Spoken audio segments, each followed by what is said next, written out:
दाबोळेच्या मैदानाची उदरगत जिल्लो पंचायतीच्या निधींतल्यान जातली अशें पंचायत मंत्री माविन बुदीनोन सांगले। मंगळारा दाबोळे मैदानाच्या उदरगतीचो फातर लायल्या उपरांत तो उलयतालो।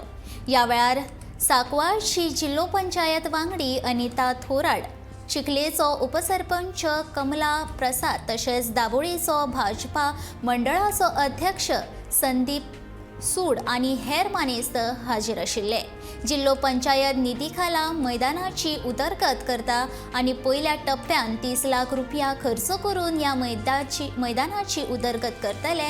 तशेंच पावसा पयलींची कामां हातीन घेतल्या। चडशा नाल्यांचे गाळ काडपाचें काम जाला अशें पंचायत मंत्री माविन बुदीनोन सांगले।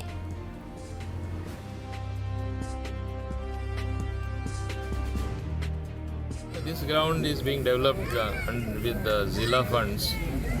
As Anita Thorat has told you, we will be having a proper ground in shape as well as a walking track at the side. So this entire thing will be a beautiful thing for people to walk around, to play different type of sports. This is most widely used ground if you see. Actually it is private property, but with the good offices of the owner, Mr. Equin Ribeiro, I have seen that he has given it for development into a ground for the people. It was designated actually as an open space, as his private open space. But I told him give it to the public, and therefore it is being converted into a good ground and a walking track.